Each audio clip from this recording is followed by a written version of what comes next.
Okay, let's start this thing over again. Good morning, and I hope that you saw my first one this morning. But I want to share something with you, and I want to have a little sense of humor about me and my career, and how serious I am about fitness and how important to take care of your body. I've always lived in a gym. They used to call me the gym rat in the military. Every time you look up, I'm on the basketball court. Then I became on the racquetball court. But I had a whole lot of fun in Massachusetts. We started at Boston, Hanscom Air Force Base. I taught a large fitness class there. I played basketball, played racquetball. I became a sport announcer in Bedford. I won the state championship in racquetball, Cambridge, Massachusetts. But every time I go, wherever I got stationed at, my home was the gym. And I became very, very good in basketball and whatever, track and field. But I want to share some stories with you, and I know for most of those guys out there that knows me from years and years and back, they used to always tell me, boy, that's a cheating ass boy coming in.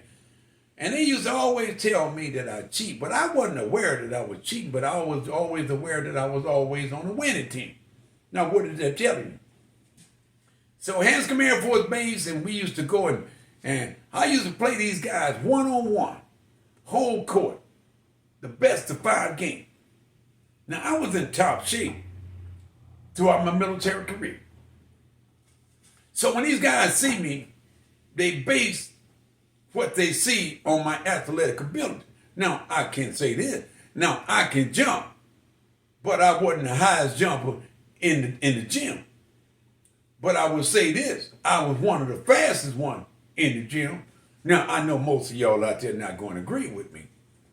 But let's have a little fun. Hanscom Air Force Base. I became a top model. I was in a model show with Miss Massachusetts. So many good things happened to me in Massachusetts. And when I was there, they came up with an idea saying, can anyone come up with an idea to tell us how we can save millions of dollars on electricity? So we had what they think a suggestion program in the military.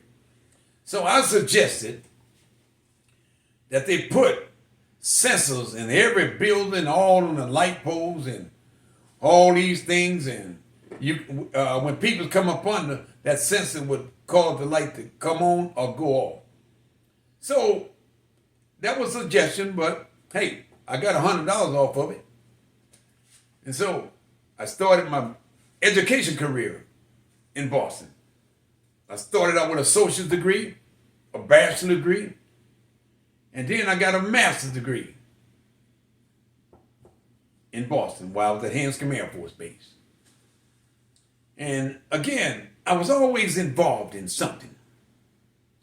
But primarily, I lived in the gym.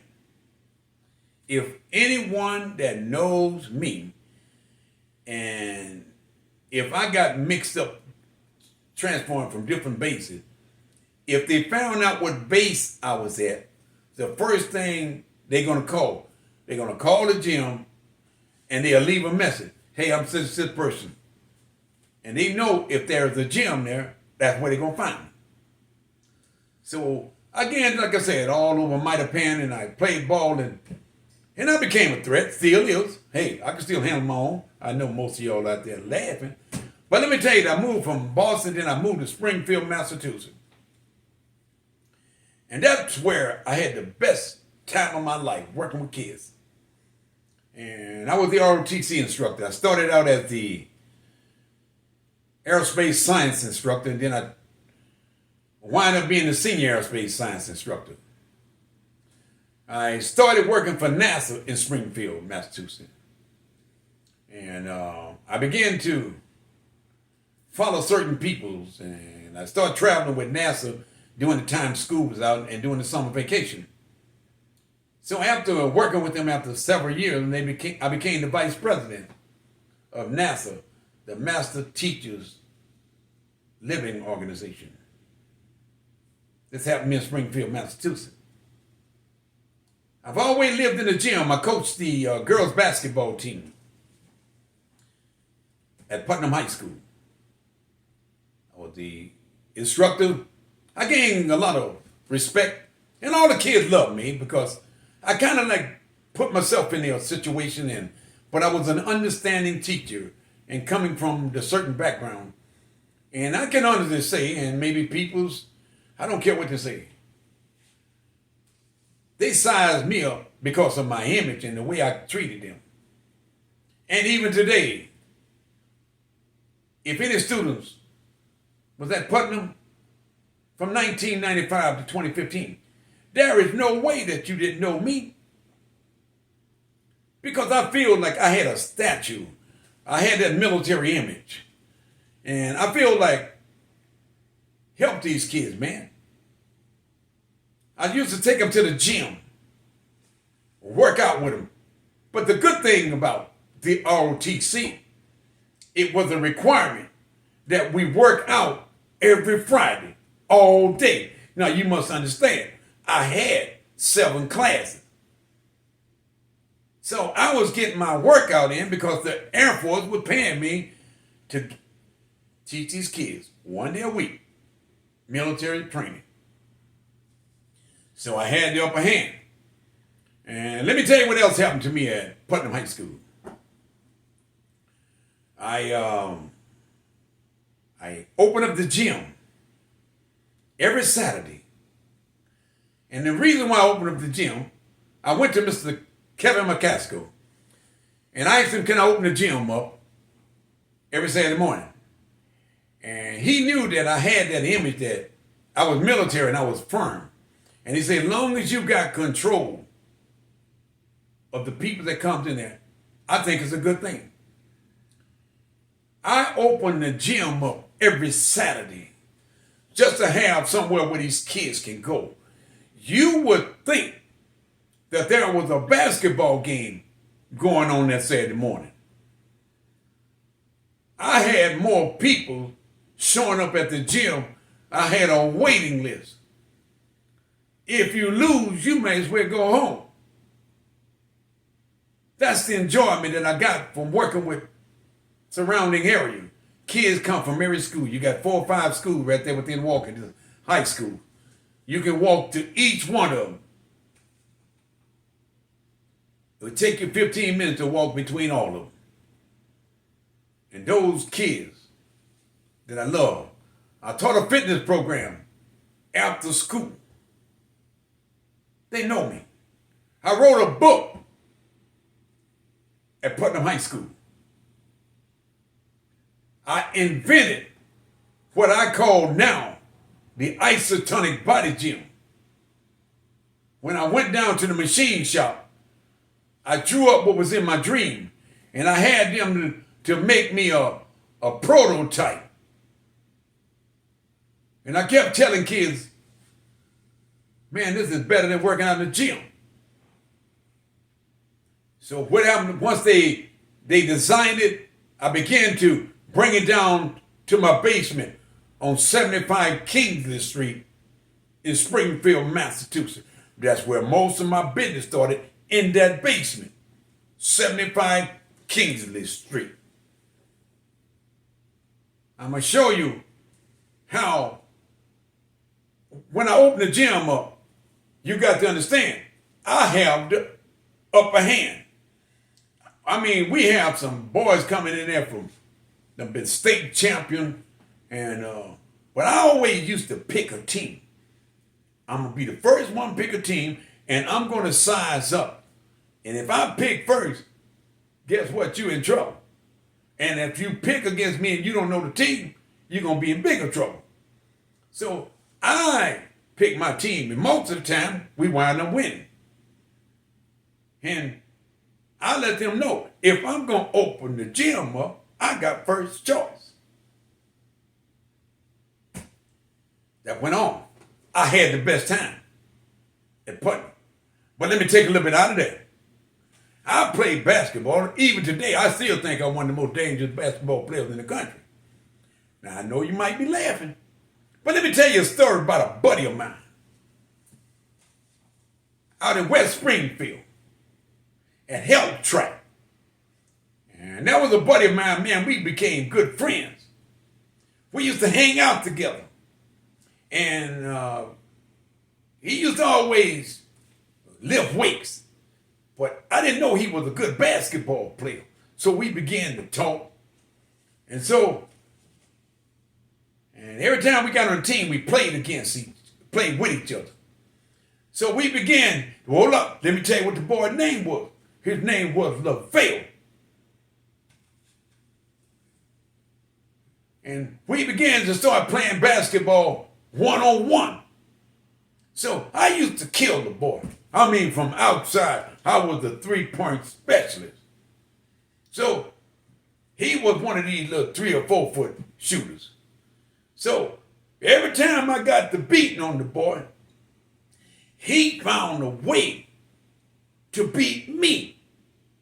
But before we get into the basketball game, after we became friends, and I seen him in the weight room, and I used to always go up there and him and his brother, Patrick,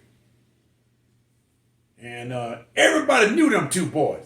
Now, them boys over 6 foot tall, but them son gun was strong as I don't want to use the country name, strong as an ox. So I started joining them. They used to, hey man, come on up here and work out with us, baby.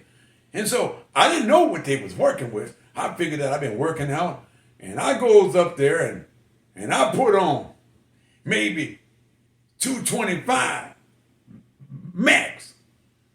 So I go down and I start out with 185, do about 10. Okay, all right, 185, all right, 195. So I get to 225, and all of a sudden, I'm struggling with 225. Now, these boys get down there and warm up with damn near 350. And now I'm looking at these boys. I said, man, these others, and everybody know these rascals in the gym.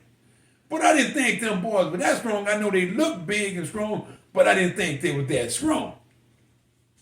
So we became good friends. Now, LaVale started inviting me to play one-on-one. And I was excited. But I had to use common sense. LaVale, when he getting his ass, I'm going to say, when he was getting his ass whooped, he'll bag me in the basket. Now, you got to understand, trying to move LaVale is like trying to move a damn oak tree. So he found a way that he could beat me by bagging me in and using his size on me and using that little hook shot he had. And the boy was very dangerous with that. Now, that's the way he know how to beat me. But if you see him in a game, he got that short range jumper. It become a deadly weapon because we played against each other in West Springfield. So, let me make a long story short. I said, man, I know I ain't gonna beat him. Every time he bagged his ass in, I grab him around the waist. I said, hey, baby, your ball, baby. He said, man, you can't foul me like that. Hey, your ball. I push his ass out. Now he'll bag his ass right back up again because he know that he can move me around because of the size. Every time he bagged me in, hey, boy, your ball. He said, Clayton, man, you got to stop fouling. I said, how many do I have?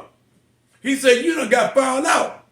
I said, in this game, baby, there's unlimited foul. If you shoot out, then I ain't going to touch you. I know you're going to hurt me inside. So what do I have to lose? As long as I score, I'm good. But when you bag me in, I grab you. Make a long story short, is one thing that I will remember about LaVale. That song going is with Louisiana Special. That boy didn't take a lot of track. You want to take LaVale with you when you think maybe some shit might be going down. Because most people will look at that rapper and say, man, that boy look like he eat weight. So they size him up. And he had that bullshit look on him. Yeah, that's right, boy. You had that bullshit look on him and got that Louisiana unbeliever right there. But anyway, boy, you makes me sick if you're listening to me. But I will say this.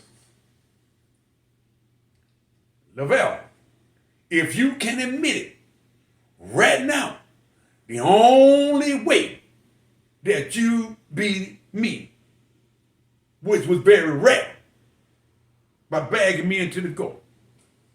But I want to say to all you scumbags in Boston, Springfield, my students, if you hear this message, why don't you try it now, boy?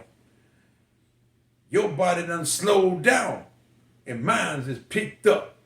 Why don't you play me a one-on-one now, Lavelle? Huh? Sheldon? Huh? What up, dog? Huh? Ain't nothing changed.